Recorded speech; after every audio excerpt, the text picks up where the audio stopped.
morning. It is Monday, the 21st of February 2022. I am Pearson Bowen. This is the CBC Morning Report. Face-to-face classes are on again in Barbados. It resumes today with students attending, taking external exams, including CSEC and CAPE, while some must get going on their subjects, which require some practical work submissions to demonstrate their competence. Phase 1 will target students identified as most vulnerable. Those include students in the nursery, reception, infants A and B, along with Class 4 students in the primary schools, 1st, 4th, 5th and 6th form students in secondary schools, and children with special needs. Well, joining us now to discuss the readiness of the resumption is Deputy General Secretary of the Barbados Union of Teachers, Asha Yearwood. Ms. Yearwood, good morning to you. Good morning, Pearson. Before we get going, good to have you as well. Thank you for joining us. Are the union members ready to resume classes today? Well, thank you for your question. We met with the Ministry of Education a few weeks ago and the Ministry of Health. And the Ministry of Health would have indicated at that meeting that conditions were available for a return to school.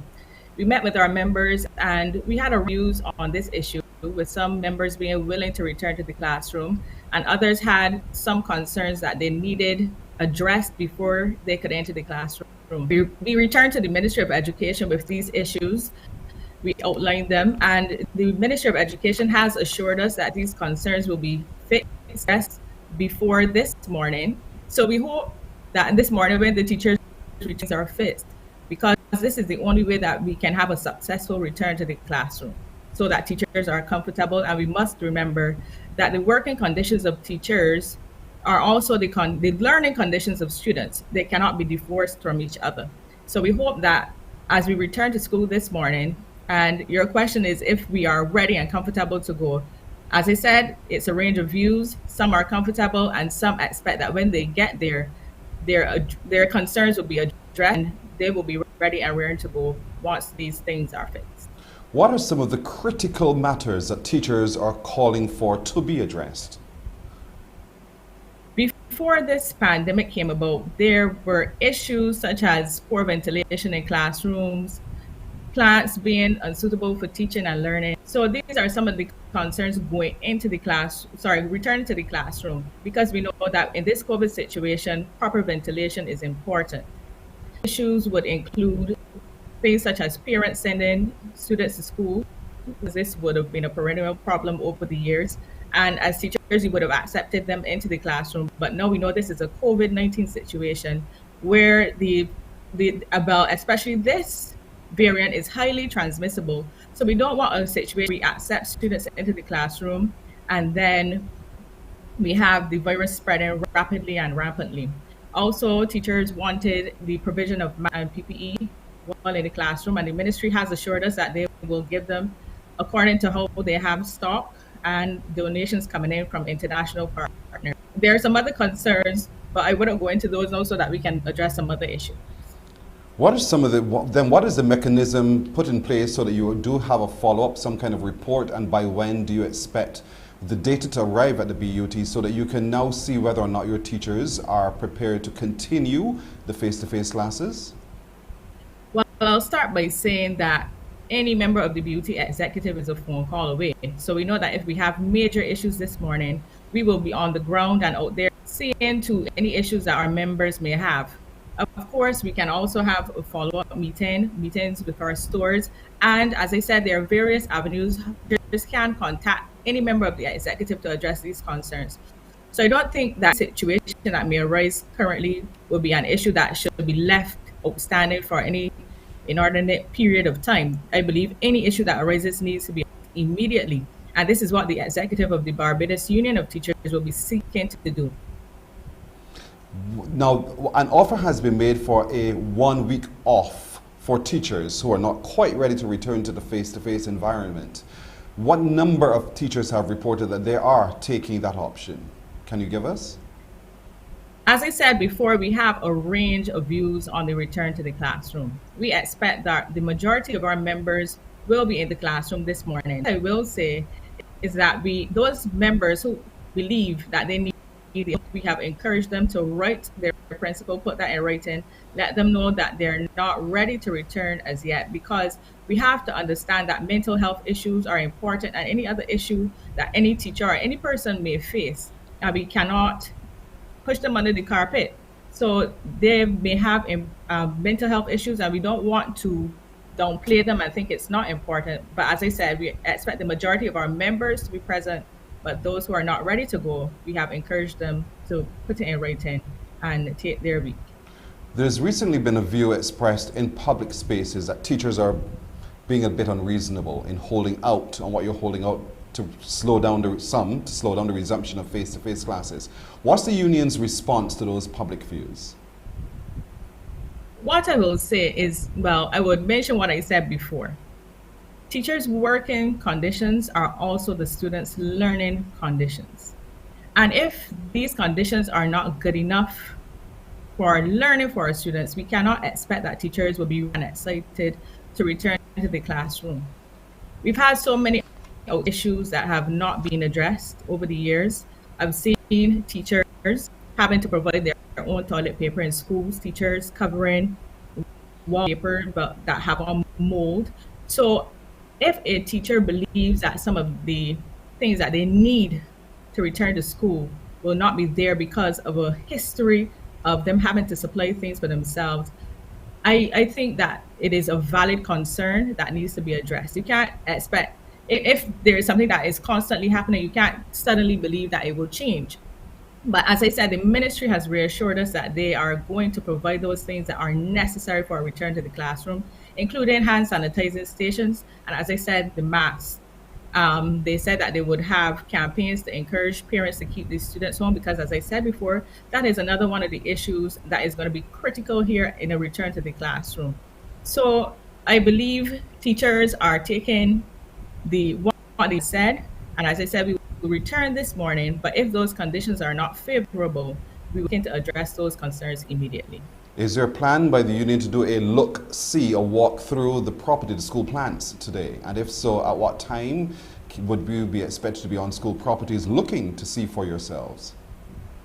I cannot speak to that time for any walkthrough, but I know that the president has made himself available to address any concerns that teachers may have today, and members are free to reach him, and some of us will be on the ground today if it is necessary. All right, we have to leave it there. Ashley Yewa, Deputy General Secretary of the Barbados Union of Teachers. Good luck as you head back to schools today to resume face-to-face classes. Thank you. We'll take a break here on the Morning Report, and we're back with more in just a moment.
COVID-19 cases continue to fluctuate as 190 new positive cases were recorded on Saturday. Some 1,050 tests were conducted that day by the lab. Of the 190 cases, 103 were males and 87 females and 40 under the age of 18. There were 100 people in isolation facilities and 3,420 in home isolation. 2 Barbadian males, a 69-year-old vaccinated and an 84-year-old unvaccinated, succumbed to the virus on Saturday, bringing the total to 310 deaths. Under the vaccination program, there are now 148,906 people fully vaccinated. Guyana's Minister of Health, Dr. Frank Anthony, has warned of a spike in cases if people fail to adhere to the public health guidelines during Mashmarani, the holiday to celebrate Republic Day. He wants people attending related activities not to be complacent as COVID-19 is still present. COVID is not over. What we have is we have seen an Omicron wave, and those numbers have been dropping, but we still have cases. And if we are not careful, those cases can still spike. With Omicron, there are different variants or subtypes of Omicron. So you have a BA1 and BA2 and BA3 and BA4 and BA5. And in some countries now, the BA2 is the one that is circulating and now creating a resurgence in some countries. The minister noted that in Denmark, in 1 week, there was a 67% increase in COVID-19 deaths after the country removed mandatory mask wearing. He said that opening up too soon can cause a spike in cases. While we have lifted the curfew, all the other measures are still in place. And I do hope that any person who is promoting activities or involved in these types of entertainment arrangements, that they would first seek guidance from the task force before proceeding to organize any such gathering. Minister Anthony said the majority of the population are vaccinated with booster shots in those countries that are returning to normalcy. Meanwhile, several activities have been organized for the upcoming weekend in observance of the country's Republic anniversary, including Panorama and Chutney, Calypso and Soca Monarch competitions. And there is also vaccination requirement for entry to the venues. Currently, 83.3% of the population has had a first dose, while 63.2% has taken a second dose of a COVID-19 vaccine.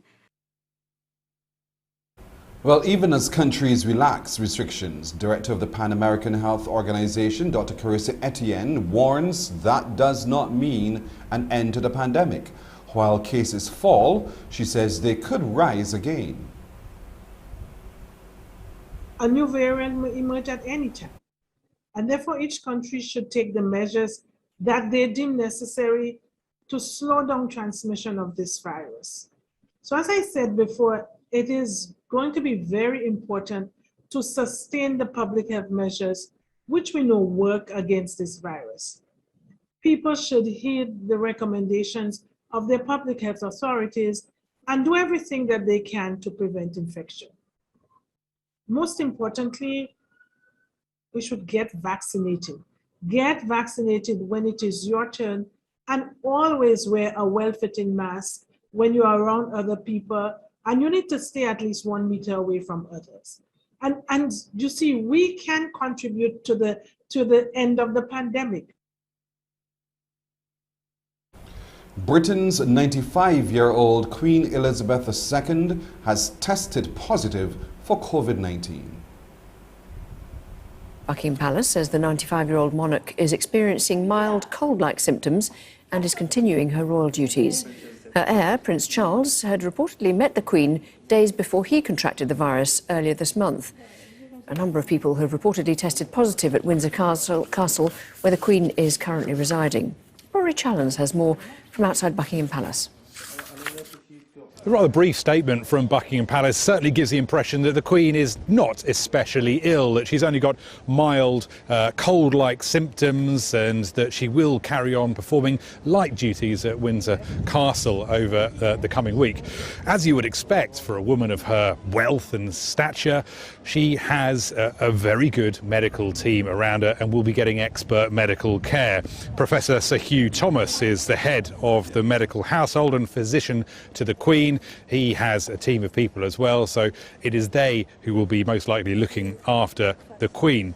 But you have to realise that this is a 95-year-old woman, and as we all know from the last 2 years or so, the older you get, the more at risk you are of serious complications from COVID-19. And her health has not been particularly good in recent months. She was forced to step back from many duties in October with a bit of a health scare then. It has also been a very, very bad year for the Queen and for the royal family. She lost her husband, Prince Philip, back in April of last year, and there are, of course, the numerous scandals swirling around the royal family at the moment. Prince Andrew, mired in the Jeffrey Epstein sex scandal. He has reached a financial settlement with an American woman, Virginia Giuffre, who'd accused him of sexual assault. And there's Prince Charles, whose charity, the Prince's Foundation, is currently being investigated by police for perhaps financial impropriety. So not a good year for the Queen and the royal family. Most people, of course, will be wishing her a speedy recovery.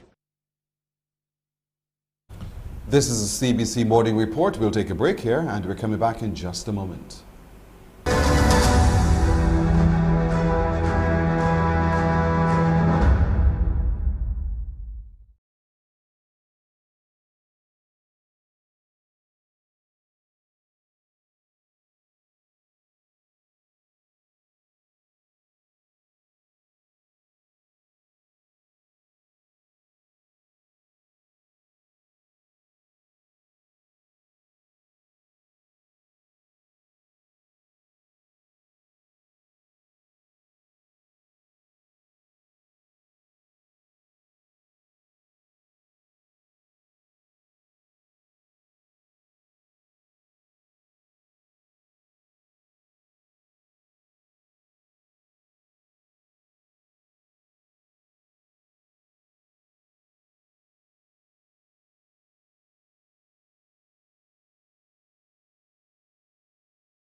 Government will be focusing on driving greater economic activity through capital works projects to the tune of $750 million.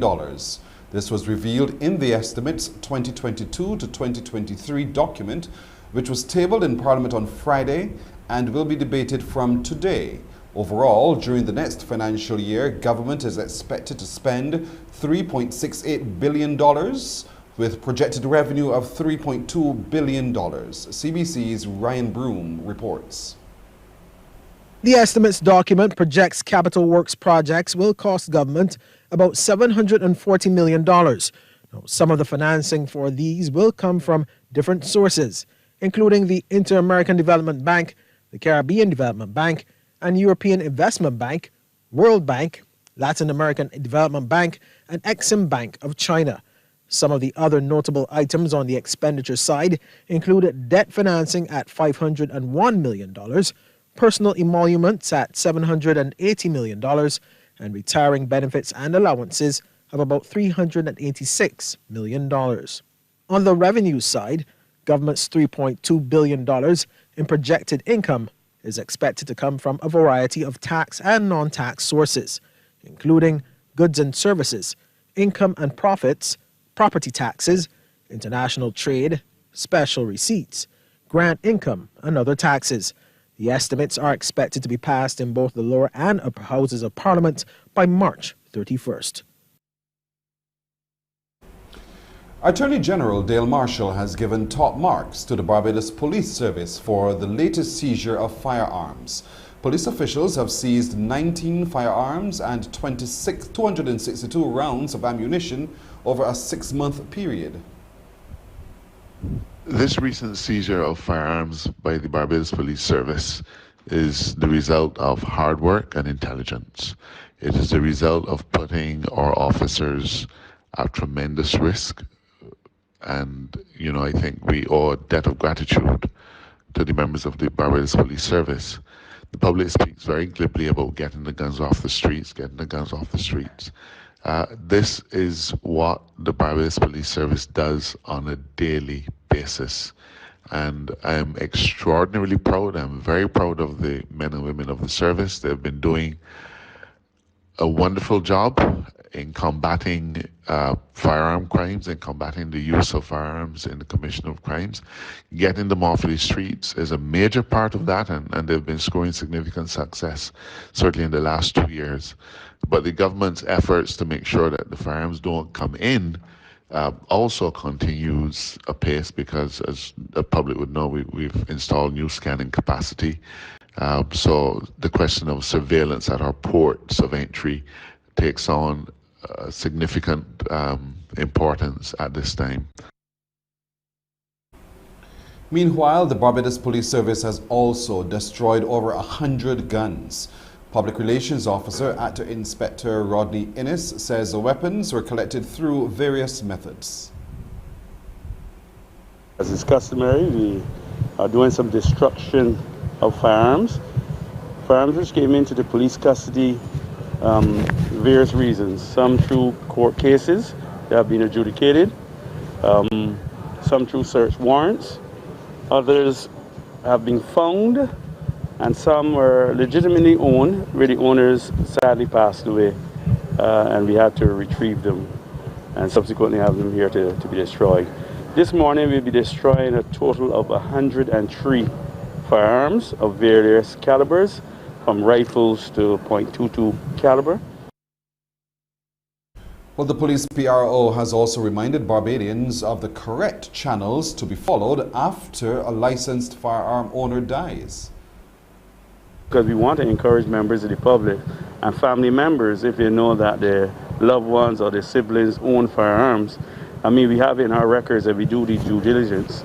But it'd be nice that when there's a sudden death, or should that person be very ill or pass, they can reach out to the police too, as well, as a reminder, and so that we can have possession of that. We don't want those firearms getting in the hands of the wrong people, so they can play a part as well. Russia has extended military drills in Belarus that were due to end yesterday. In a step the U.S. Secretary of State Anthony Blinken says makes him more worried about an imminent Russian invasion of Ukraine. War in Ukraine remains an open question, but military posturing on Ukraine's borders continues to intensify. Russian troops were meant to leave Belarus on Sunday, when military exercises with their ally ended. But their stay has been extended indefinitely. The Belarusian defense minister cited increased military activity in the region, as well as unrest inside Ukraine, but no mention of what Ukrainian leaders and their Western allies describe as Russian provocation. The testing of reaction forces will continue. They are directed towards the prevention of war, and our presidents who have met repeatedly say, we don't want war, but we are not being heard. Therefore, we created an appropriate grouping of troops. If need be, it'll bring an appropriate response. The presidents of Belarus and Russia met in Moscow 2 days ago. President Alexander Lukashenko is a close Russian ally. The strategic advantage of having Russian troops in Belarus is just one more reason, analysts say, President Vladimir Putin has the upper hand. This invasion force that's been massed on the Ukrainian border has already achieved some of its objectives, because he's already got the conversation going with the United States about limiting the sovereignty and limiting the security choices of the countries neighboring Russia, about rolling back the clock so NATO protections are taken away from them and Russia can have its way.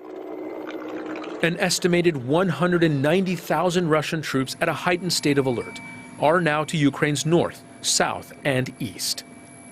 Their extended mission in Belarus only the latest warning sign that Western leaders say points to an imminent, full-scale Russian invasion of Ukraine. Let's turn to sports now. West Indies ended their tour of India without a single win, after falling to a 17-run defeat in the third and final T20 between the two teams in Kolkata yesterday. Surya Kumar Yadav top scored for India with 65 when they were sent into bat, as the hosts posted 184 for 5 in 20 overs. In response, the Windies ended at 167 for 9 after another sublime knock from Nicholas Pooran on 61 that went in vain. Here are some match highlights.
Heard it for yourself. India taking the series 3-0. The West Indies will return to the Caribbean for the ongoing series against England in the test matches, one of which will be held right here in Barbados. Let's take a look at forecast conditions now, as recorded earlier at the Met Office of the Grant Lee Adams International Airport. At the moment, Barbados under fair conditions, the temperature 24.5 degrees Celsius. The winds are coming from the east at 28 kilometers an hour.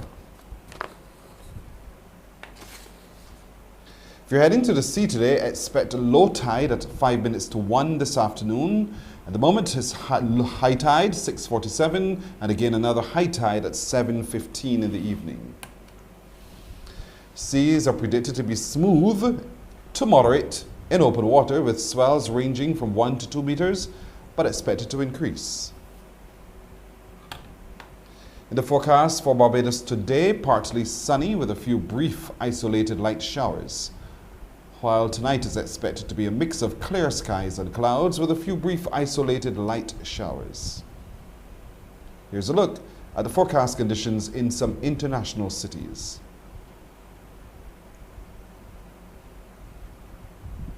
And that's it for today's edition of the CBC Morning Report. I'm Pearson Bowen. Morning Barbados starts now. Wake up, wake up, wake up, wake up. Barbados, get up. Good morning. Good morning, Barbados. Good morning. Good morning to you. Good morning. Morning, morning, morning. Good morning. Good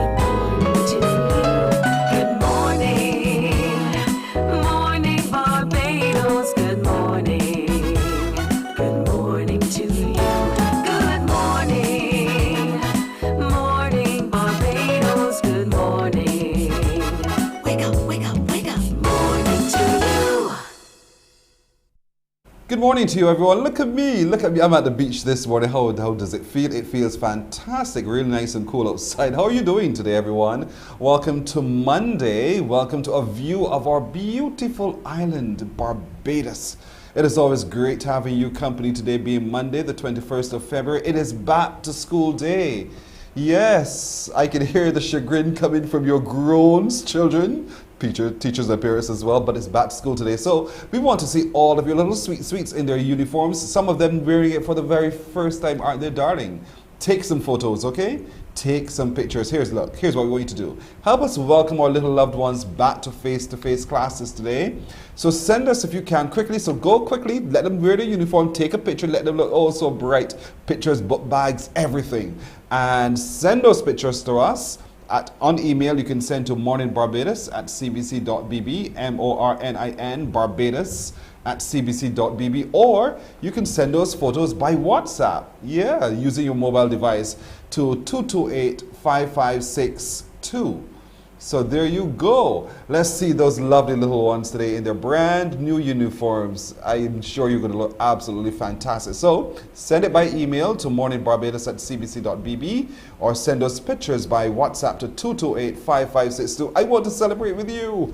Send them. Hopefully, if you get those rolling in as soon as possible, then we'll share some of them with you by the end of the show. If not, we'll share them in the days coming. So get those pictures snapped and ready. Let's see those loved ones in their brand new uniforms looking bright and beautiful as they head back to school today. Good morning to those of you watching us on our YouTube channel and our Facebook streams as well. As always, grateful for your company. It is wonderful having you. Hope you had a wonderful weekend as well. Now today, we'll get that report. Yes, indeed, on our CARICOM, our conversations on CARICOM. As you know, Prime Minister Motley was on a 4-day tour, and so we want to hear what are some of the outcomes of that. So we'll talk to Ambassador David Comishong about that and a whole lot more. The Foundation Old Scholars has gone into a very worthy cause. They're raising funds, and they continue to do so to support some of their alumni who are exceptional at what they do. And so we want to meet with the head and also one of the recipients of one of those scholarships, as well as we share more about the work at the Foundation School. Sometimes when you're in HR, you get burnout like anybody else and any other profession as well. So HR burnout, what's in it for you? We'll talk to the person who can best guide you at this time. Sustainable living is a project undertaken by the Barbados Red Cross. We'll talk to them about that and what it means for our society. And 7 dates to intimacy. I know, stop raising your eyebrows. No, I'm not going there. But 7 dates to intimacy, there's a whole new challenge out, and certainly we want to hear more about it. We'll share it with you right here on Morning Barbados as well. So let's get started this morning, welcoming from the beautiful climes of Barbados, and have our conversations on CARICOM. Here is Barbados Ambassador to CARICOM, His Excellency David Comishong. Ambassador Comishong, good morning. Good morning, Pearson. It's a pleasure to be here with you again, back in Barbados. Indeed, always good to have you. What a week you've had, my friend. You have been traveling, you've been working hard. We've seen the fruits of your labor, but describe for us what you think those fruits of your labor have been. Yes, it's really a busy time. In fact, this morning we have the meeting of the Prime Ministerial Subcommittee on the CSME, and we are preparing for the CARICOM Heads of Government Summit in Belize on the 1st and 2nd of March. So while we are looking back at Guyana, we are also looking forward to things to come. But yes, a very important and successful trip to Guyana. You know, there was a big team that went, the Prime Minister, the Prime Minister's office, Minister of Foreign Affairs, and officials from Foreign Affairs, Minister of Agriculture, Invest Barbados, Export Barbados, the Chamber of Commerce, the Barbados National Oil Company.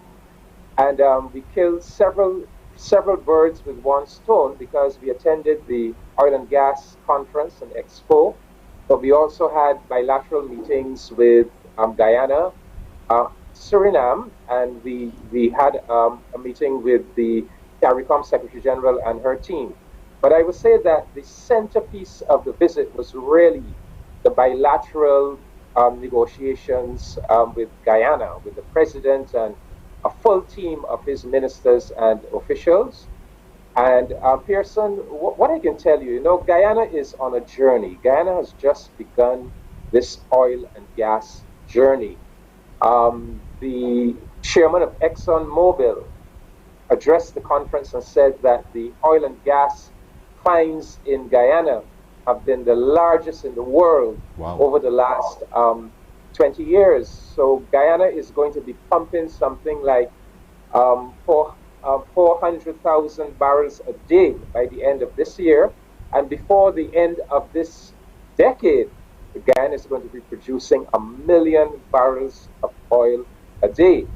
So Guyana is on a journey, and it is clear to me that Guyana wants Barbados with it on this journey, not only in terms of participating in oil and gas, but in terms of participating in the various sectors of the Guyana economy that will now have to be developed and brought to a higher level. So the central idea that has emerged, Pearson, is that Barbados and Guyana are going to, in a sense, establish our own CSME between the two countries. You know, CARICOM, we have been kind of lagging with putting the full complement of the CSME in place. But there is the political will in Barbados and Guyana to forge ahead and to create a kind of domestic space between the two countries. Now, what does that mean, as Prime Minister Motley would say? Well, first of all, we're going to make travel between the two countries seamless. So the immigration and customs people are going to be looking at how we can make it to move goods or to move people between the two countries should be almost as easy as, you know, hopping on a bus in Barbados and going to another part of Barbados. We're also going to look at no-frills, cheap air travel between the two countries. We're going to be looking at how the governments can remove taxes just between those Barbados-Guyana passages, if not, you know, all regional passages, but certainly between Barbados and Guyana, to make it more economically feasible for people to travel readily between the two countries. And there are many other ideas attached to this notion of a domestic space between the two, but I'll just give you two. We are going to establish a food terminal between Barbados and Guyana, where there will be a special designated facility in Guyana for Guyanese foodstuffs, because, you know, Guyana produces a lot of food. Guyana is 83,000 square miles. The Barbados is 166. It's 500 times the size of Barbados. So there's going to be a food terminal in Guyana and a counter food terminal in Barbados. So, you know, we're just going to be interchanging the food supplies that we need. We're also going to establish a Guyanese gold market in Barbados. So Guyanese gold is going to be coming into Barbados. Our jewelry designers are going to be fashioning that gold into jewelry, and that gold is going to be sold to Barbadians and visitors to Barbados alike, you know, at duty-free prices. So those are just two ideas, but I'll let you come in, Pearson. I know you may have some questions. Well, yeah, there are some significant ideas indeed, and we can't wait to see them really come into fruition. I know we've seen pictures of the Prime Minister visiting farms while she's there and exploring the possibility for food production. But we also saw some images there of her meetings with Dr. Carla Barnett, the Secretary General of CARICOM. Can you give us a sense of the discussions? I know you're planning for the next set, but what were some of the discussions that obtained there? Well, we basically reviewed the whole CARICOM agenda. You know, Dr. Barnett is the new Secretary General, and she's basically putting a new executive team in place. So there's a new chef de cabinet, there's a new assistant Secretary General with responsibility for foreign affairs and community affairs. In fact, our own Donna Ford, and several other new top executive members. So it was a good opportunity for us, for the Prime Minister and the Barbados delegation, our Minister of Foreign Affairs, myself, as Ambassador to CARICOM, to sit down with the new team and to review virtually everything, Pearson, from the CSME to Haiti to relations with Africa, It was really a kind of getting to know each other, and for our Prime Minister to outline, some of her ideas and priorities. And as I said, this morning we are going to be coming back together again under the chairmanship of Prime Minister Motley, who is the chairman of the Prime Ministerial Subcommittee on the CSME. And that Prime Ministerial Subcommittee will do its work, and that work will then be filtered into the heads of government intersessional meeting in Belize. So yes, a clearing of the air, a kind of setting of priorities, a sharing of ideas about the way forward for CARICOM, and that meeting will bear fruit when we have the heads of government meeting in Belize in a few days' time. But the real action was really with Guyana, because I think that was the substance of the visit, and you viewers might say, well, we've heard this kind of thing before about two CARICOM countries wanting to come together. Yes, but I would say that this is qualitatively different. I have never seen such a formidable expression of political will by two heads of government to really make something work. And tourism. I mean, we are planning to twin the Barbados and tourism and Barbados and Guyana tourism industries, because Barbados offers what Guyana doesn't have. We have beautiful white beaches, and we have a well-established restaurant and high-quality tourism culture. Guyana, on the other hand, has ecotourism. Guyana has Kaieteur Falls, and the savannas and so forth. And so we're gonna twin the two industries, so where a visitor can come and can visit both destinations. Also, Guyana is gonna have thousands of oil and gas expats and their families who are going to want a getaway, who are going to want a getaway to a Caribbean destination of pristine white sand beaches.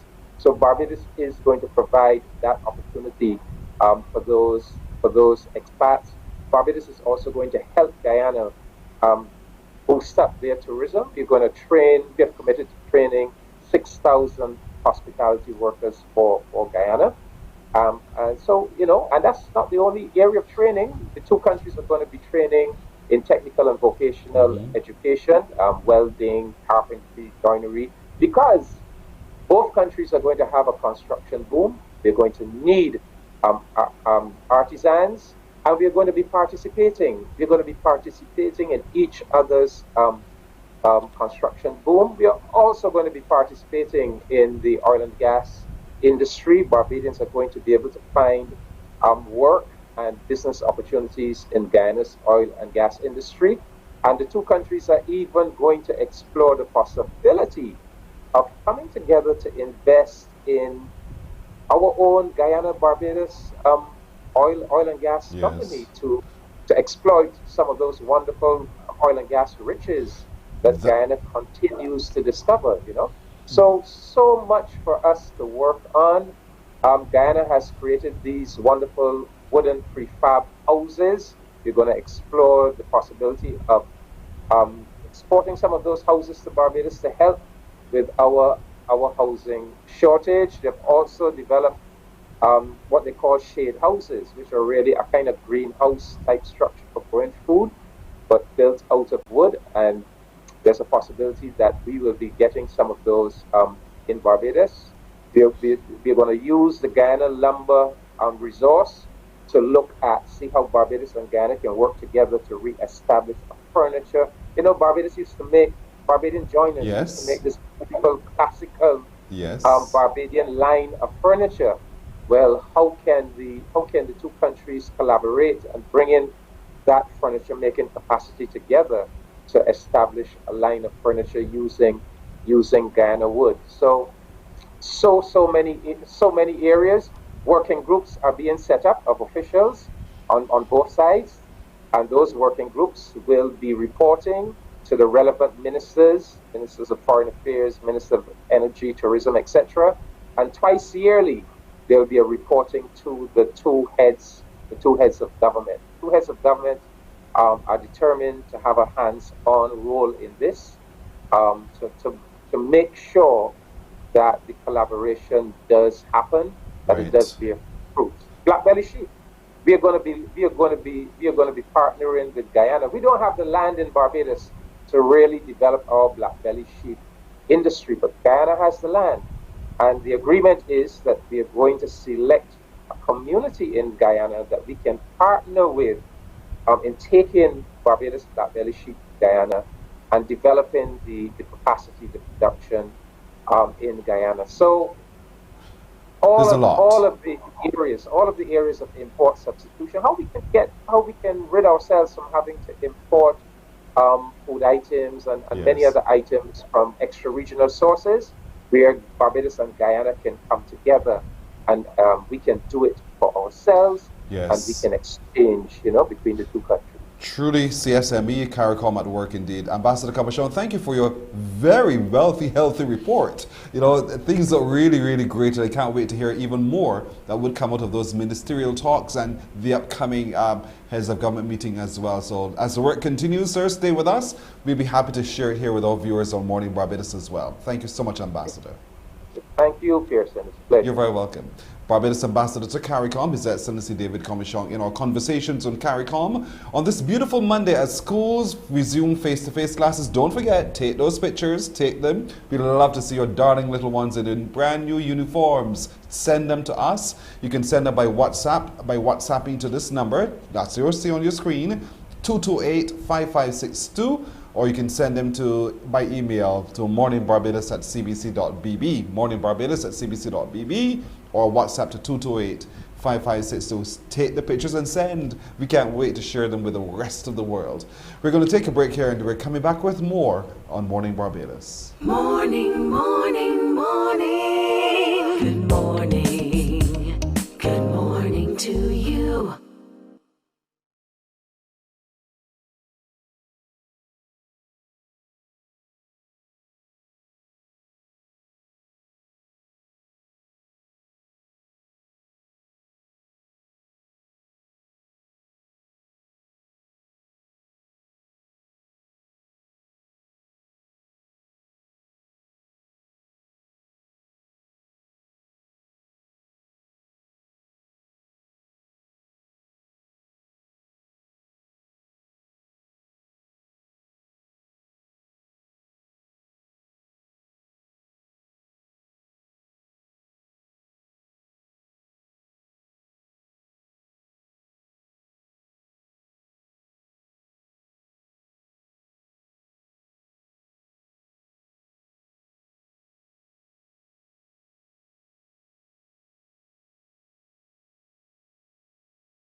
Morning, morning. Good morning.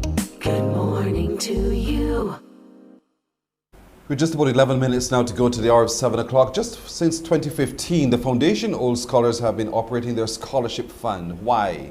And how do people become eligible to gain from that fund? We're happy to be joined this morning by the immediate past chairman, Mr. Wayne Worrell, and the 2021 recipient, one of them, Shaniqua Hunt. Good morning, both of you. Morning, Pearson. Morning, Barbados. Good having both of you. Let's start with you, Mr. Worrell. Give us a history of this Foundation Old Scholars Scholarship Fund. When did it start? How did it start? Why did it start? Wayne Lovell is your name? Sorry, Mr. Lovell, about that. So tell me, how did it start? When did it start? And why did it start? Morning, Pearson again. Yes, when the students had to pay for tuition at the university, we recognized that there were a lot of pressure was being placed on benefactors to contribute in various ways. And an individual, an old scholar, thought it best that we establish some mechanism or some means to do this in a sort of semi-formal way. So the fund was the Foundation School Old Scholars Scholarship Fund, was established in August 8, 2014, and registered as a registered charity August 8, 2015. And its purpose then was to provide financial assistance to students who had meet a certain criteria. What we noticed was that some students were disappointed at not getting a government scholarship or exhibition. So the standard first was pitched just under that level. And it was the students who were going to the University of West Indies, any of the 3 campuses, to study science, technology, and accounting. And the scholarship was for 3 years.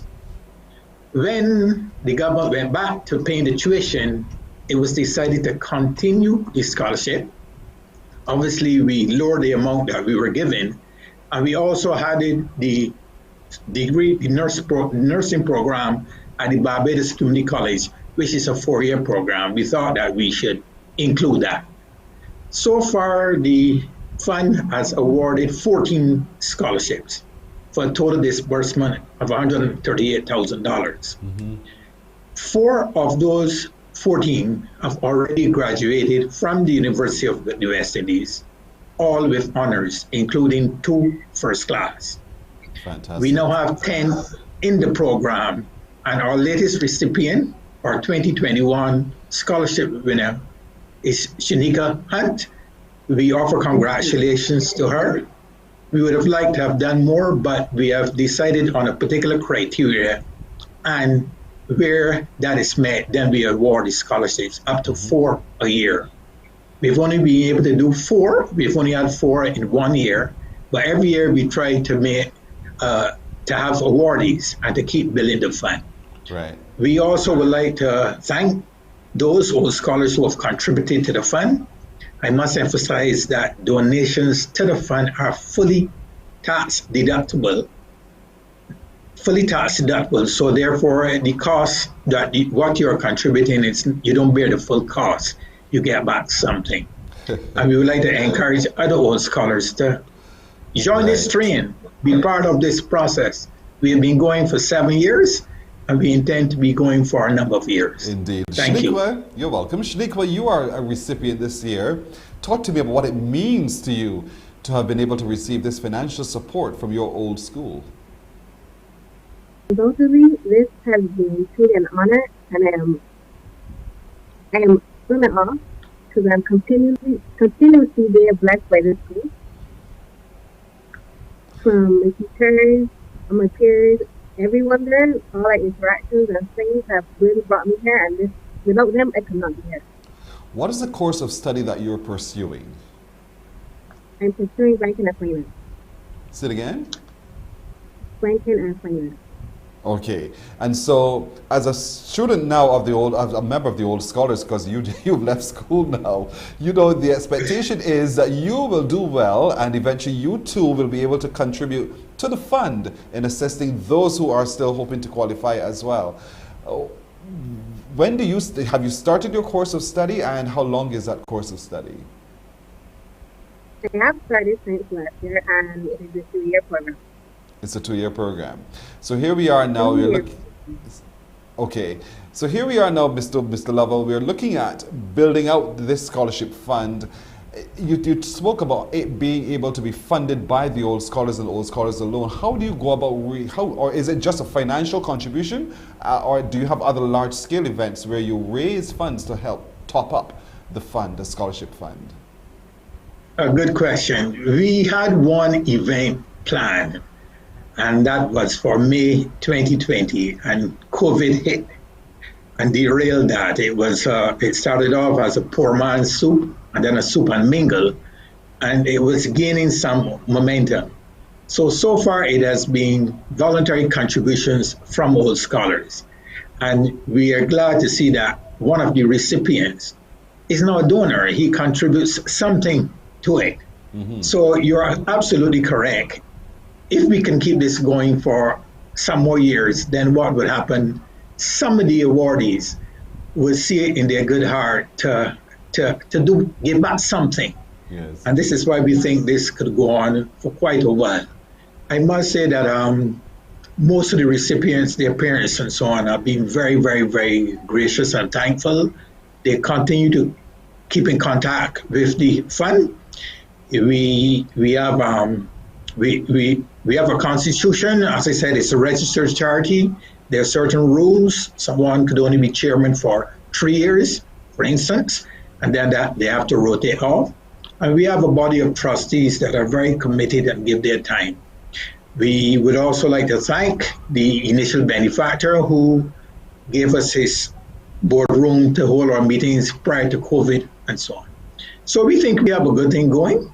As I said, 138,000 we have dispersed so far, and we are looking to keep going. I can well imagine the student population this morning watching and saying, you know, maybe in fourth form I can ready myself to be eligible for one of the scholarship funds. For you, Shaniqua, at what point did you make the decision to put yourself up to be one of the recipients of this scholarship fund? The first day of school. As soon as they walked through those doors and they saw the plaque in the main hall, I said, I need my name up there. What do you say to the student body, Shaniqua, now who are watching, who have not yet made up their mind, but who you would want to encourage to make themselves ready and available to benefit from the scholarship fund? Take advantage of all the resources there at school. They're plentiful. Teachers are very helpful and they don't mind. I myself became a pest to them, but they don't mind. They're very helpful. Take full advantage of everything and try to take in as much as you can and make the best relationships there. That have the best relationship, they do the best you possibly can. And so what does it mean for you though, as an old scholar now of the foundation school? You know, a lot of people say that they watch the building, but they have no sense of the culture of the school. Could you describe it for me, Shaniqua? It's very inclusive and very family oriented. So we do feel like a family there. Every morning I can remember Miss Lavu, an old French teacher, saying, good morning, foundation family. And that always made me feel well, and always made me feel very cheerful. The atmosphere there is very welcoming, I must say. And everyone's just having fun, learning, and being safe. Now, Mr. Lovelace feels so good to hear, because I'm sure you too probably can recall those days of foundation family, being loving and cheerful, but also encouraging the learning. Of course. And this is why we're hoping this fund would create a nexus with the past students and the school. So we look after them at least 3 years after they have left school. Mm-hmm. I must say I would like also to thank the principal, Mr. McCarthy. He has been very supportive, and also the area, Mr. Moore, who looks after the sixth form. What happens is that we take the selections from them, they shortlist, and then we make the final selections. But the first selection is done by the school, headed by the principal and the area, Mr. Moore. Right. So we would like to thank them for their support. I must say Mr. McCarthy is very enthusiastic about it. He thinks it's a good thing, and we are glad that we can work together to assist all scholars of foundation in their academic development and progress. So for any old scholar watching today who wants to also make monetary contributions, how can they reach out so that they too can invest in the future for old scholars of the foundation school? Yeah, we asked them to get in contact with the treasurer. We have a newsletter that we share around. Mm-hmm. You can currently the chair is Judith Gill. You know, our contact number is, I don't have it right now, but we have a newsletter that is shared around that they can get that information. You can also make deposits by banking transfer. So those details are available. Right. So I think that if I can leave my number here, which is 253-1236, to those old scholars who are not familiar with the fund, and who want to get in contact with how they can make a contribution to this worthy cause. Indeed. 253. I'll repeat it for you. 253-1236. 253-1236. I feel like as if I'm calling bingo. 253-1236 indeed. I want to thank both of you. I wish you only the very best with the scholarship fund. The Christchurch Foundation, Old Scholars Association, Scholarship Fund, a long word, but hey, it's active and it's real. So you can call Mr. Lovell on 253-1236, or you can contact Judith Gill, who is the current chair of the committee, and you can find out more about how you can make your contributions. Best of luck to you, Shaniqua, and thank you, Mr. Lovell, as well, for joining us this morning. Thank you very much, Pearson. And Morning Barbados. You're very welcome indeed. Morning Barbados takes a break here. We're coming back with the news right after. Morning, morning, morning. Good morning. Good morning to you.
Morning, morning. Good morning. Good morning to you. Let's catch you up with the news. Face-to-face classes resume in Barbados. They resume today as some students will be taking external exams, including CSEC and CAPE, while some must also get going on subjects which require practical work submissions to demonstrate their competence. Phase 1 targets students identified as the most vulnerable. Those include students in nursery, reception, infants A and B, along with class 4 in primary school. They also include 1st, 4th, 5th and 6th form students in secondary schools and children with special needs. Well, COVID-19 cases continue to fluctuate as 119 new COVID-19 cases were recorded on Saturday. Some 1,050 tests were conducted that day by the Best of Santos Public Health Lab. Of the 190 new cases, 103 were males and 87 were females. 40 people under the age of 18 were accounted. There were 100 people in isolation facilities and 3,420 in home isolation. 2 Barbadian males, a 69-year-old vaccinated and an 84-year-old unvaccinated, succumbed to the virus on Saturday, bringing the total now to 310 deaths. And under the vaccination program, we have 148,906 people fully vaccinated. Government will be focusing on driving greater economic activity through capital works projects to the tune of nearly $750 million. This was revealed in the Estimates 2022 to 2023 document, which was tabled in Parliament on Friday and will be debated from today. Overall, during the next financial year, government is expected to spend $3.68 billion with projected revenue of $3.2 billion. Ryan Broom reports. The estimates document projects capital works projects will cost government about $740 million. Now, some of the financing for these will come from different sources, including the Inter-American Development Bank, the Caribbean Development Bank, and European Investment Bank, World Bank, Latin American Development Bank, and Exim Bank of China. Some of the other notable items on the expenditure side included debt financing at $501 million, personal emoluments at $780 million, and retiring benefits and allowances of about $386 million. On the revenue side, government's $3.2 billion in projected income is expected to come from a variety of tax and non-tax sources, including goods and services, income and profits, property taxes, international trade, special receipts, grant income, and other taxes. The estimates are expected to be passed in both the lower and upper houses of Parliament by March 31st. Ryan, thank you. Attorney General Dale Marshall has given top marks to the Barbados Police Service for the latest seizure of firearms. Police officials have seized 19 firearms and 262 rounds of ammunition over a 6-month period. This recent seizure of firearms by the Barbados Police Service is the result of hard work and intelligence.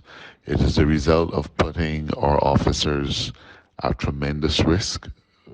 And, I think we owe a debt of gratitude to the members of the Barbados Police Service. The public speaks very glibly about getting the guns off the streets, This is what the Barbados Police Service does on a daily basis. And I am extraordinarily proud. I'm very proud of the men and women of the service. They've been doing a wonderful job in combating firearm crimes and combating the use of firearms in the commission of crimes. Getting them off the streets is a major part of that, and they've been scoring significant success, certainly in the last 2 years. But the government's efforts to make sure that the firearms don't come in also continues apace, because, as the public would know, we've installed new scanning capacity. So the question of surveillance at our ports of entry takes on significant importance at this time. Meanwhile, the Barbados Police Service has also destroyed over 100 guns. Public Relations Officer Acting Inspector Rodney Innes says the weapons were collected through various methods. As is customary, we are doing some destruction of firearms.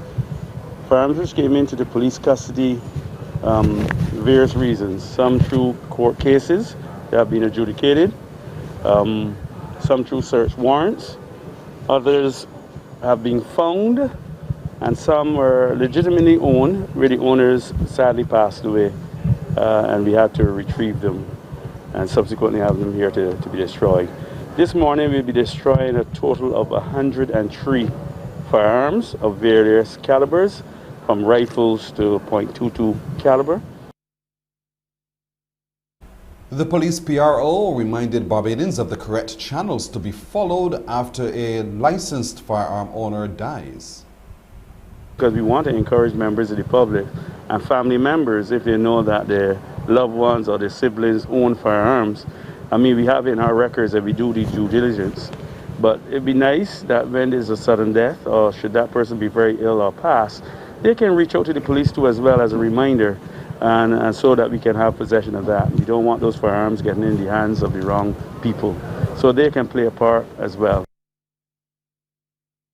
Some international news now. Russia will extend military drills in Belarus that were due to end yesterday, in a step that U.S. Secretary of State Anthony Blinken says makes him more worried about an imminent Russian invasion of Ukraine. War in Ukraine remains an open question, but military posturing on Ukraine's borders continues to intensify. Russian troops were meant to leave Belarus on Sunday, when military exercises with their ally ended.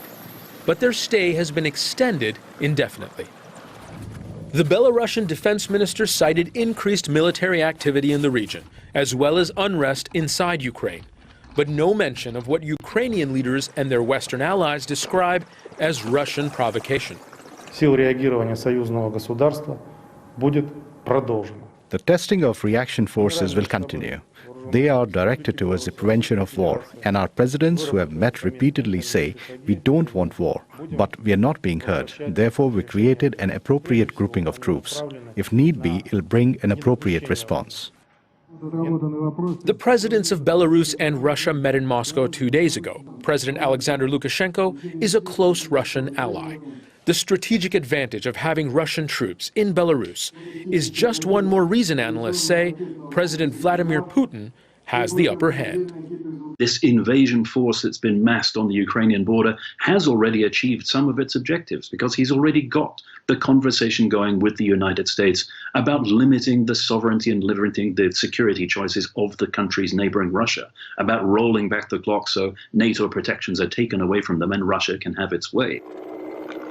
An estimated 190,000 Russian troops at a heightened state of alert are now to Ukraine's north, south, and east.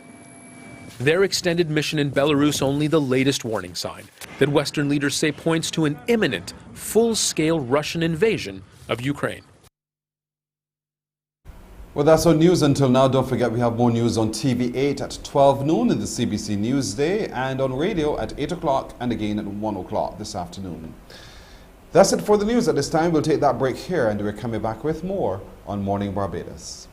Morning, morning, morning. Good morning. Good morning to you.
Morning, morning. Good morning. Good morning to you. It is time for us to take a look at our good decision of the day today. We're taking a look this week long at daily habits to make motivation flow effortlessly. Is that possible? It starts with visualization. Visualizing about your goals and how your future could look like is a highly effective way to motivate yourself to work hard today in order to make your vision a reality. Your goals are at the forefront of your mind during your visualization, and you'll be consistently focused on them. Clearly visualize what you've achieved, what you're doing, where you are, and who you are with. So visualization, see it, then it begins that process towards achieving it. So use visualization today. Perhaps it's that one thing will help to motivate your flow effortlessly. That's our good decision of the day. Now, we've been asking you this morning, because school starts today, and so those beautiful little ones of yours are going to be dressed in their uniform. One of the things that people always comment on is how smart our children look in their uniform. We do too see it. We want to see it though visually here on Mornin Barbados. So we've been asking you to take a picture of your little loved one, whether, I don't care what age they are, they're dressed in the uniform, take a picture of them and send it to us. You can send it by email to morninbarbados@cbc.bb, or you may WhatsApp that picture on 228-5562. Have you been doing so? Production, we have one, right? We have something coming in. Let's share with you, if we can, some pictures. Who is this? Look at Jabari and Daniil. They're heading back today to the Hilda Skeen Primary School. Look at those bright faces. This is so cute. Dressed in their uniform, all excited to head back to school, Jabari and Daniil. Heading to the Hilda Skeen Primary School. Well done, both of you. And I hope that you make your parents very proud, and yourselves, of course. So as they head out to school, let's give them our fullest support and really encourage our children to engage once again with their education in very safe ways. So that's just one. Send more. Send more. We're looking forward to your pictures. All right, don't forget, email morninbarbados@cbc.bb or send your pictures by WhatsApp to 228-5562. It's right there on your screen. As I sit at the beach, we'll take that break and we're coming right back with more here on Morning Barbados. Morning, morning, morning. Good morning. Good morning to you.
Morning, morning, morning. Good morning.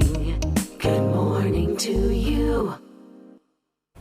Sometimes we reach a stage where we just don't feel like going to work. You hit that point when you feel all burnt out. Would you believe that HR professionals also feel the same? Would you believe it? Well, we're joined this morning by Julie Turney, who's the Chief Executive Officer and Principal Consultant of HR at Heart Consultancy Incorporated. Good morning to you, Ms. Turney.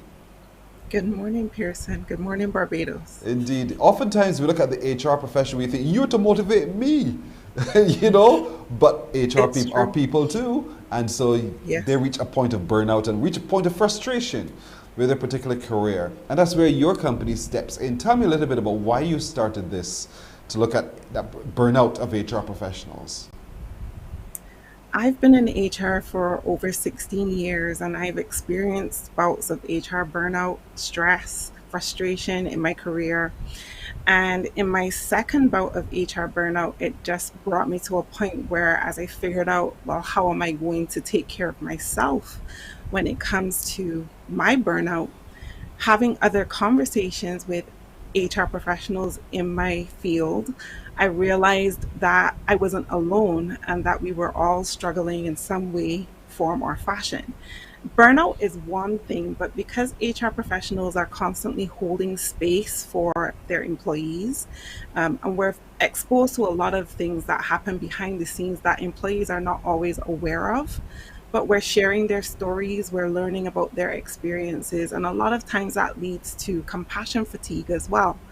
And so I decided, well, let me think about how I can support my professionals in their struggle with dealing with their burnout. And that's how HR at Heart was born. I just started coaching, supporting other professionals, and it became a thing. And then I decided to make a business out of it. That's great. And so you're finding now satisfaction. The burnout isn't there, is there? Yeah. Oh, no more burnout. And I have absolute joy in doing something that I truly love. So I still get to do HR because I do consult with companies from time to time, but now I get to support the people that are in their organizations who are taking care of their people. And that brings me great joy to be able to help them to work through their burnout stories. And so, speaking of stories, there's going to be an event called HR Disrupt HR Barbados, a seminar upcoming. What's that about? When we think of HR being disruptive, we're not expecting HR to be disruptive. So, what's that about?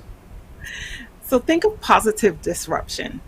Disrupt HR is actually a global movement, and it was started in the US by some HR professionals who were looking for ways to share how they could inspire and ignite not just fellow HR professionals, but people in the workforce in general in leadership positions.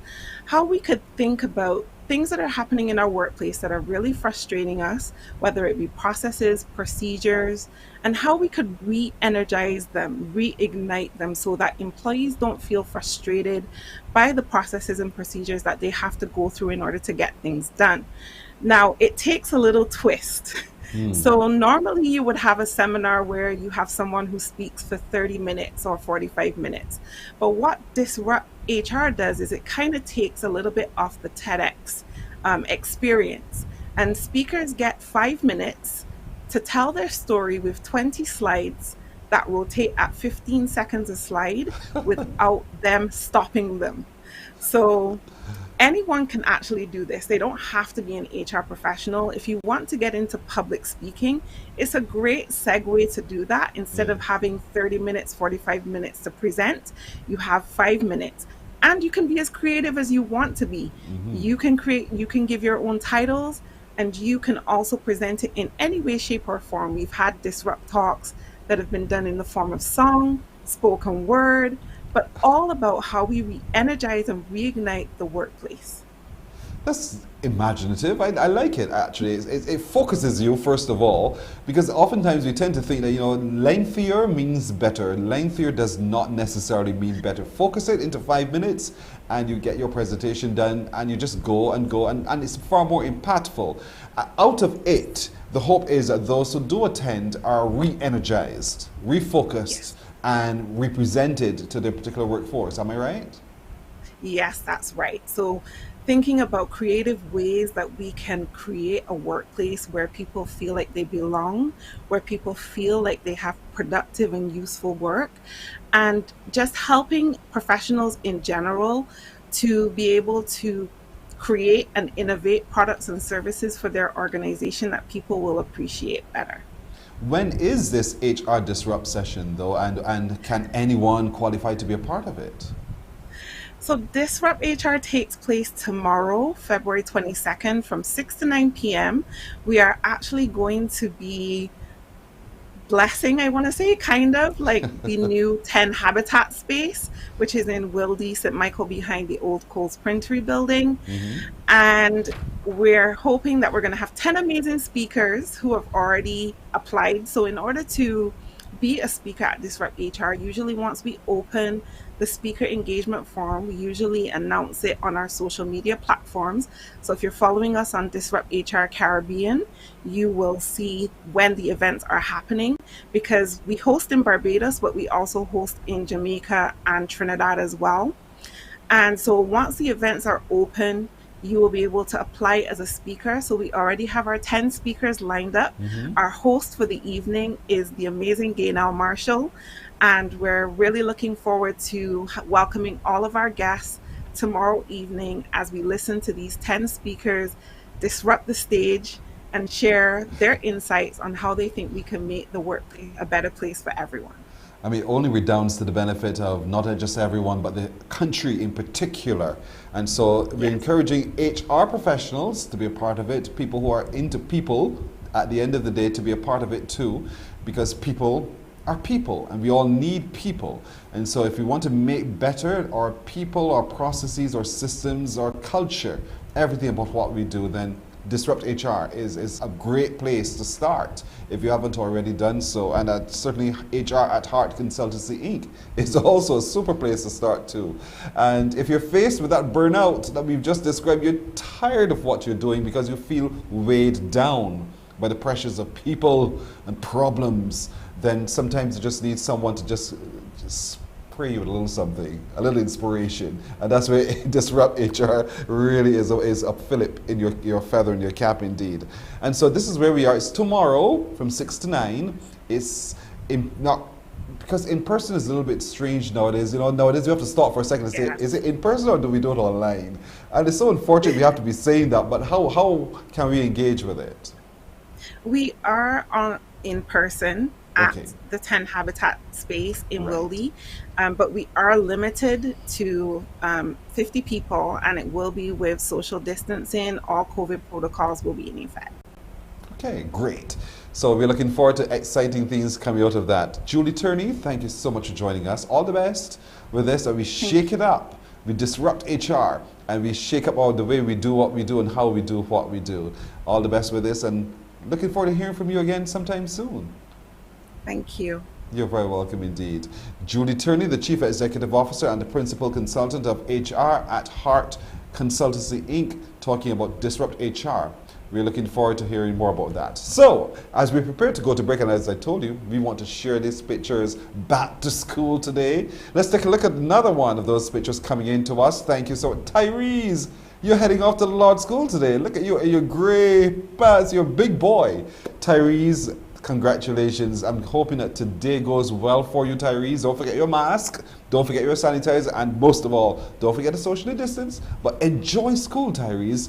All the best as you head out there and continue to achieve. Thank you for submitting your photographs. Folks, keep them coming. Keep them coming. Let's celebrate our back to school from today. We're going to take that break, and we're coming back with more on Morning Barbados. Morning, morning, morning. Good morning. Good morning to you.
Morning, morning. Good morning.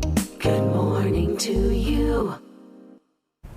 28 minutes now after 7 o'clock. We want to look at some of the ongoing work of the Barbados Red Cross. Joining us to talk about this new push into sustainable living is the Director General in Danielle Toppin. With her is one of the vendors, Kathy McKay. Good morning, both of you. Good morning, Kirsten. Good morning. Good. Let's start with you, Danielle. You know, when we think of the Barbados Red Cross, nobody thinks of sustainable living. They think of you just providing the medical services, the restorative services that the Red Cross often does so very well. So what's this foray into sustainable living? What's that about? Well, one of the areas that Barbados Red Cross identified in our strategic planning and for the next, for our strategic goals leading into 2025 is the area of strengthening community resilience. And because we're also involved in disaster response and preparedness, really it's about creating behaviors and changing habits that do support a healthier community, that do strengthen community resilience. So we're having this green market on Saturday with 26, which is one of the things that we're doing, one of our kinds of activities about, not just being involved in response, but definitely in preparedness, in creating a more sustainable society. and the foods we eat, obviously, naturally, helps to create a far more resilient and sustainable society. And so, at this event on Saturday, what can we expect and where will be the event held? Okay, so the event will be held Saturday, the 26th, from 8 until 4 at the Barbados Red Cross headquarters. It's a car boot sale. There will be some tents, and it's not just food. It really is actually anything green. So any green product, and by green we don't just mean vegetables and food. It's upcycled. It's upcycled. So upcycled furniture. Anybody needs to repurpose items and use them for bring new life to them. Clothes, used clothes, but in good condition. We also will be doing a thrift shop later this year. So it's really just continuing to push the idea about sustainability and Barbadians really changing our habits and creating a culture around sustainable living. Because in many parts of the world, these things have become commonplace. So we're trying to help, create the culture about living green, growing your own food, reusing things that can be used, breathing new life into old things as opposed to always purchasing something new. So we'll have used books, clothing, furniture, plants. So we have about 20 vendors and we're expecting it to be something different. This is great. It's on the headquarters, the grounds of the headquarters of the Barbados Red Cross this Saturday from 8 in the morning. And you can come on down all day till 4 in the afternoon and avail yourselves of these items on sale. Kathy, you're one of the vendors who will be there, all part of this sustainable living. What is it that you will be bringing in your car boot that we can all come and avail ourselves of? Well, I'm actually going to be one of the tents, as my items are more home decor items and a little larger as such. But yes, I'm really looking forward to it. It's a great event from an educational perspective, from an awareness perspective. I think it's a great event to bring that to the sustainability, the upcycling.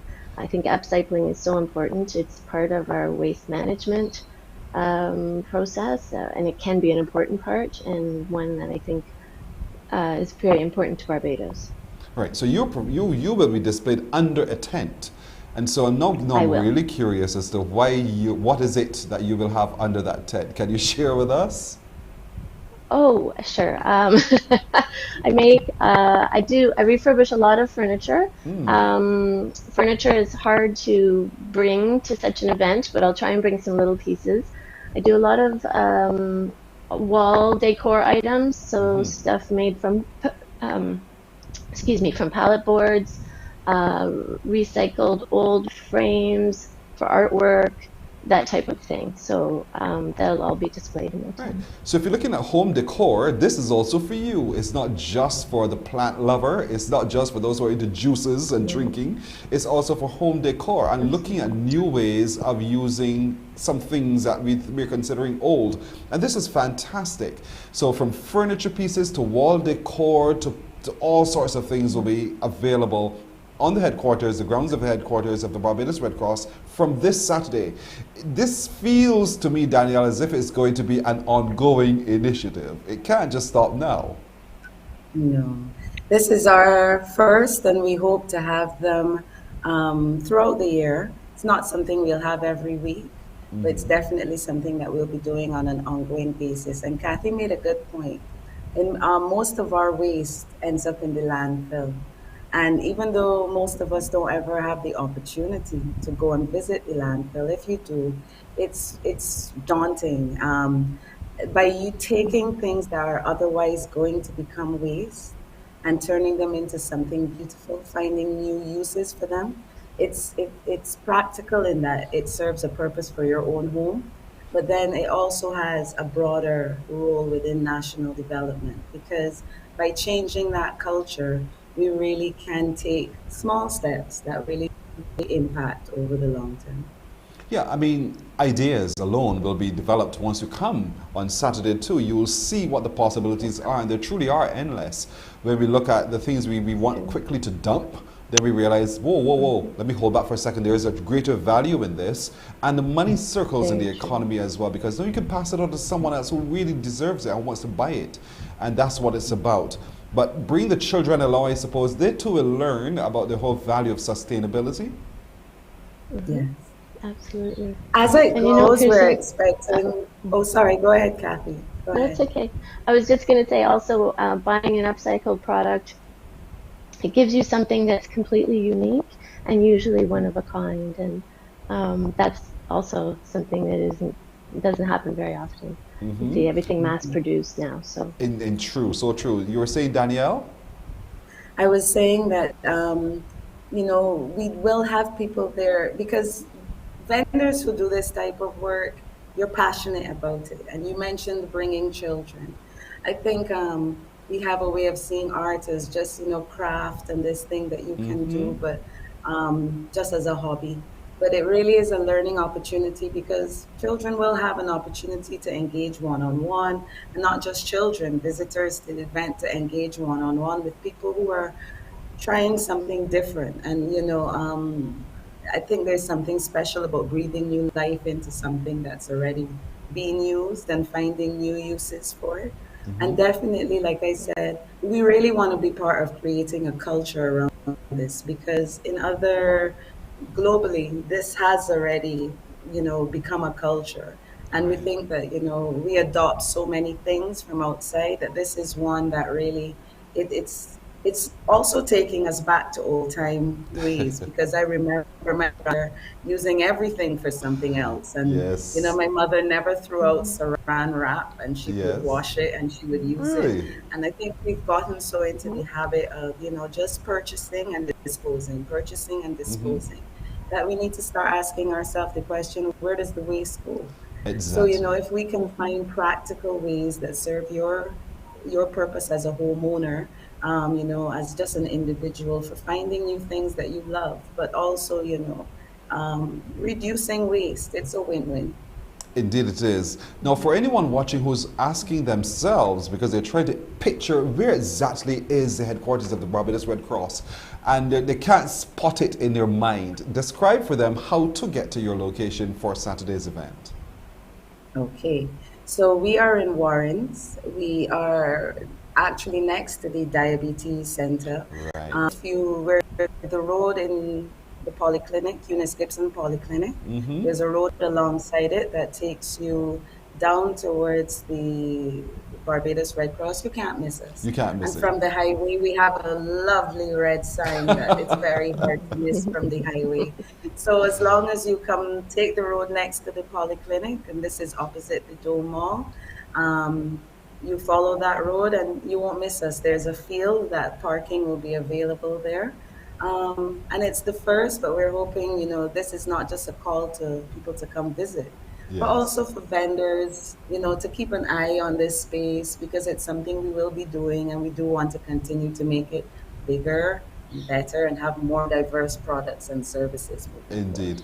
And we just want to remind folks too that protocols will still be in place. So you do what you know you ought to do, wear your mask, and come prepared to sanitize and the like. So it's going to be fantastic. It again, folks, this Saturday, on the grounds of the headquarters of the Barbados Red Cross, Eunice Gibson Polyclinic, the road that runs alongside, just follow the road. It'll take you right there to this treasure cove of sustainable living, where all sorts of things will be there, all green things. And Kathy will be one of those there with her furnishing and other beautiful home decor items as well under the tent. It's a car boot sale, but there'll be other spaces all around. There's ample parking. It's a large area. We've been there before, so we know exactly where it is. And there it is. That's why you did. There you go. So that's where you'll look for this building, and you know exactly where you are. You'll be right there. So everyone is invited to come down. Affordable, sustainable living, and rather than disposing, let's see how we can recycle and reuse. Indeed. Kathy McKay is one of the vendors. She'll be there. Danielle Toppin is the Director General of the Barbados Red Cross. I wish you the very best with this on Saturday, 8 till 4, with ongoing activities. And you know how us on Mornin Barbados, we're happy to support you. So feel free to reach out to us whenever you're ready to talk again about what else is coming up with the Barbados Red Cross. We look forward to success with this event.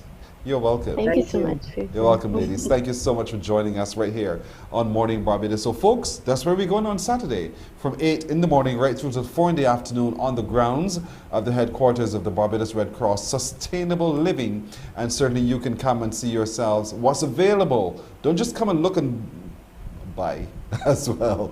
So, remember, back to school from today. This is just week 1 for some. Some resume next week. So let's see some of those pictures that are coming in. Look at her. Rosaria. Rosaria, good morning. Look at you. You're too cute. Heading to the Westbury Primary School. She has her bag on her back and her little lunch kit in her hand. She's smiling. I'm sure she can't wait to see her friends today at school. Rosaria, congratulations. Back to school today. Now, Rosario, follow the directions of your teachers and follow the directions of the protocols. You're going to have a grand time, Rosaria. Enjoy school, indeed. And so for anyone else who's thinking of taking a picture, take the picture. WhatsApp it to us now on 228-5562, or you can send your picture via email to morninbarbados@cbc.bb. I love the children. Let's see the children in their beautiful uniforms with their bright smiles as they head back to school today. We're going to take a break here. We're coming right back with more on Morning Barbados. Morning, morning, morning. Good morning. Good morning to you.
Morning, morning. Good morning.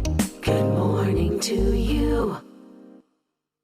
No, And don't forget, the morning is not yet done, so continue snapping those photographs and sending them to us. If we don't show it today, we show it next today, tomorrow, whenever. We want to really celebrate our children as they head back to school today, encouraging them to get back into what is truly a very rewarding routine of in-person teaching. So please do send those pictures by WhatsApp to 228-5562, or you can send them by email if that's far more convenient to you, to morninbarbados@cbc.bb. But take the pictures, take them. Want to see them in their school uniform. We really would want to see them all. So for those of you going to schools in the far-flung parishes as well, take your photographs and send them. Come on, those of you heading off to St. Lucie, whether it's a secondary or primary school, it doesn't matter. Just take those photographs and you send them to us. We really want to see our beautiful children of this beautiful island of ours, and to celebrate the fact that they're heading back to school today. Encouraging all teachers and caregivers to please remind them to practice all of the protocols, socially distancing, wearing their masks, and making sure they have their hand sanitizer as well. But let them go. Let them have a good time at school, enjoying learning again. And for those of you who are not going to school today because you're going in the next cohort that starts next week, don't worry, your day is coming. Don't worry. Enjoy your online classes all week long. Do your very, very best. And then we're very happy to. So let's get to meet our next guest this morning, who is the Chief Executive Officer and founder of Queen's Mindset. She is busy. She's got a new book, 7 Dates to Intimacy, a guide to self-discovery. Good morning to you, Miss Kimisha King. Good morning. Good morning, Barbados, and good morning, Pearson. How are you doing? I'm well. How are you doing? I am well. I am well. It's been a while. You don't ever stop, do you? You wait to laugh. But this is great, Kimisha. So how has it been since last we met? Oh, it's been, oh my gosh. It's just, God has just been blowing my mind. It's been amazing. We were able to do some work in the community for Christmas. I had a project called Christmas Give Back. Yes. We were able to go out and, give those in the community a copy of Journey to 30 along with some other goodies as well. And then shortly following after that is where we had 7 Days of Intimacy, which was launched on Valentine's Day, the 14th of February. Now listen, my eyebrows tipped for a moment. I said 7 Dates to Intimacy, a guide to self-discovery. Listen, what is this book about? let me tell you what it's about. So in 2020, God had actually took me to go on 7 Days of Intimacy. I didn't really understand what that was because I had never heard of such a thing. So I decided I will go on these dates. And it was very intense. It was me being intentional and actually dating myself. So I actually went to various places across the island, and I actually took myself and I had my journal. I noted. I even did a fast. I spread it across 3 weeks. And I made sure that every time I visited an area, I dressed up. I went for ice cream by myself, walked on the boardwalk by myself. And I know these things sound like, okay, well, we kind of do this, but not with the type of intentionality that I was doing it in. I was really just spending time with myself, going to dinner by myself, doing fun things by myself that you are supposed to, or you're known to be doing it with friends. I was doing those things with myself. And then, without knowing, I got another prophecy. Here goes the prophecy again, Pearson. I got another prophecy only last year, September, that I was going to write this book, this journal that was going to help women. Even though I was like, I just thought about, I don't know if I have it in me to do it right so soon. And there you go. God said, let's do it again. So in January, I did it even more and even bigger. I did some really amazing things. I went to boatyard, jump off the rope. That was really big for me. I did dinner. I also went to the cave, Harson's Cave as well by myself. Things around the island by myself, just really enjoying myself, spending time with myself. Visited Party Hill again for so long ago. You see, to forget these things. But when I all sat down and I started to really put these things in place for the book, what it's going to really teach persons, 7 Days of Intimacy, is going to help you to develop or to grow in your self-esteem. Build that self-confidence. It's going to remove those fears. It's going to help you to learn how to forgive, because sometimes we have so much unforgiveness, and we don't even recognize that that's what we have, and it prohibits us from being able to move forward to the next level, to be able to achieve the things that God has for us. And then we're also going to be looking at um, worthiness, insecurities, dealing with those things as well. Because as you go through this book, there's a step by step guide. It tells you exactly what you're expected to do. So when you go on a date, this is what you do. You journal, you reflect. When you're actually going and you're reading the quotes as well, you're going through what is expected. There's some questions, and there are some real serious questions to ask yourself, and then you respond to those questions. So as we go through that process, you're like, wow, wow, you start to really Tarisha, feel listen, you know how hard it is for some people to spend time with themselves? Can you imagine? You're asking them to take this journey and have moments alone. How do you exclude other people? How do you exclude other people? listen, at first it was a bit hard. I was like, huh? But then I was want to do this with friends. This is something you want to do with friends, or maybe a loved one. But then it was like, you know what? Then God said, if you're having a challenge, spending time with yourself, imagine, because I'm in a season where I'm waiting for my wife. So I'm like, if I can't enjoy myself, if I can't really spend that time with myself, when he comes, what do I have for him? Because I don't think it's about spending that time and understanding, you're finding your identity, your true identity, because you really can't love anyone until you love yourself. You had to go into, you had to touch the book of Ruth and look for your Boaz. So for those who are not quite, who don't quite know who Boaz was and what Boaz meant from the biblical description, could you just share with them why sometimes just waiting for your Boaz is not a bad thing? No, it's not. It's really not. It's really not a bad thing, because there's purpose in the way. And it's about you preparing and building yourself up, because singleness is not a death sentence. And most times we think it is a death sentence, but it's the best place to start. Even when you get married, you're still single. So singleness is the difference from it's just unmarried. Unmarried and singleness is two different things. So it's very important that we spend time with ourselves, because what I have seen, Pearson, is that there's lots of people right now who are in marriages and just don't know they don't know who they are. Their identity is grounded in their husband or in their wife.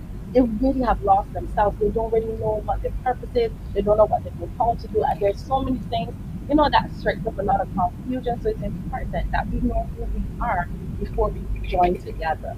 So that when you come together, it's like, it just flows. Yeah.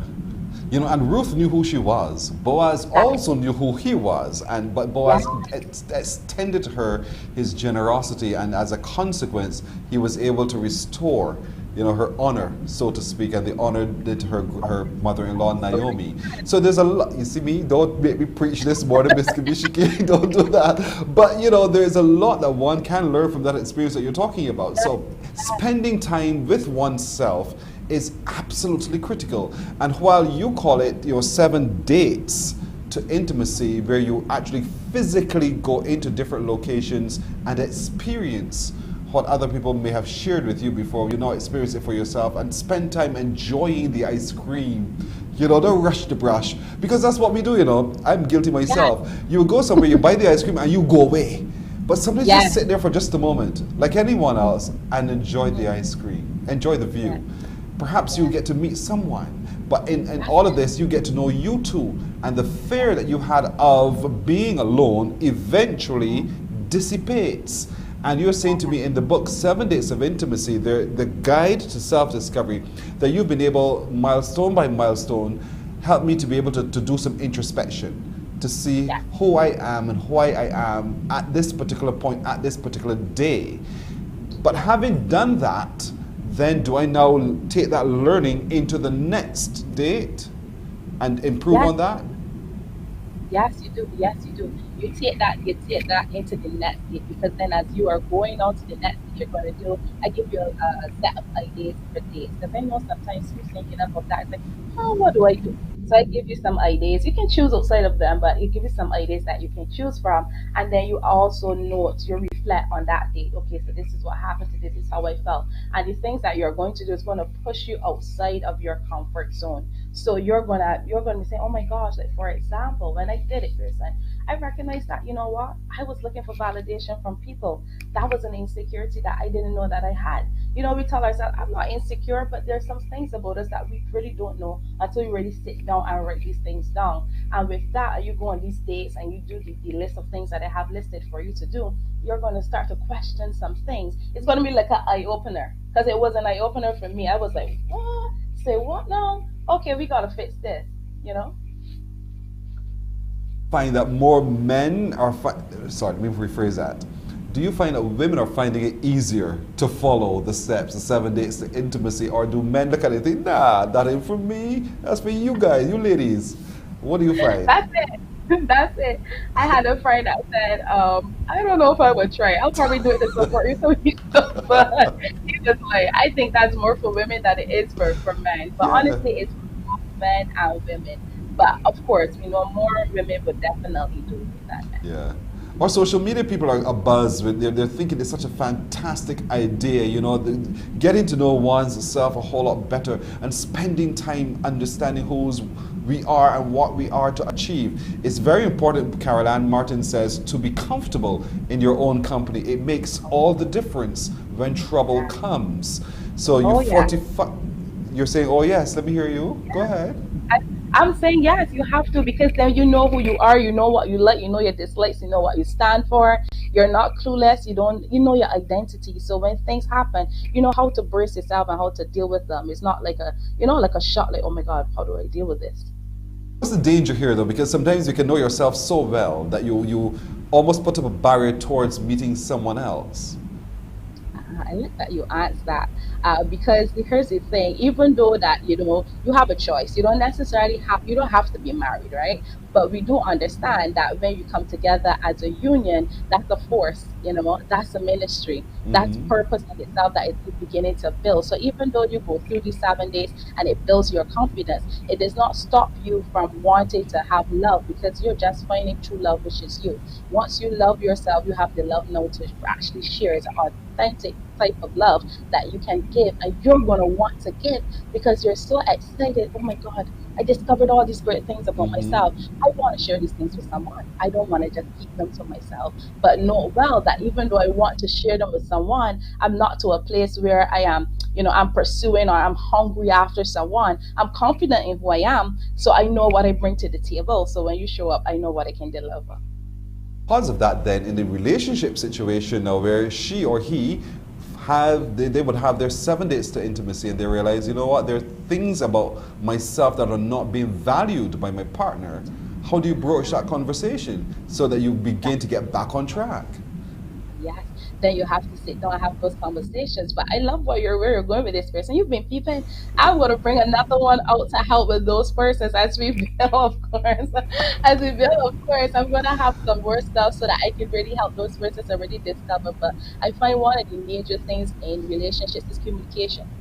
Most times we just talk, we don't communicate. Yes. And that's where the barrier is, because if I can really sit and listen and say, you know what, person, I hear you. I understand that this is how you feel about whatever particular thing, then I can give suggestions and we can start to work on it instead of just listening to respond. That doesn't work. So true. You're having a seminar coming up, so let's talk a little bit about that. So what's the title and when is it and how can people be a part of it? So we have our I Am Woman conference, I Am Woman Bold and Fearless. This is happening on March 12th in celebration of Women's International Day. Because on March 8th, for the first time in history, Queen's Mindset will be bringing out its first magazine, where we're going to be highlighting some women from all over the world, just talking, sharing and celebrating them, who they are, their accomplishments, what they've gained so far. So to really close off that celebration, we're having that conference. It's going to be at the Corporative General Insurance in Colomaro. Tickets are $50 Barbados. We have a beautiful lineup. We have our very own, most persons may know her. She's also a CEO. That's Alison Brown Ellis. Alison Brown Ellis. She's going to be there. We're talking about leadership, leaving a legacy behind through leadership. We're going to discuss topics like money management, because as women, we want to know how to really manage our money, how to really use our money so we can always make more off of it. We're going to deal with insecurities. We're going to talk about discovering you. We're going to talk about pursuing your purpose and being in a position. There are so many topics. And then the amazing part that I can't wait to have, this is my favorite part on the schedule, and that's girl talk.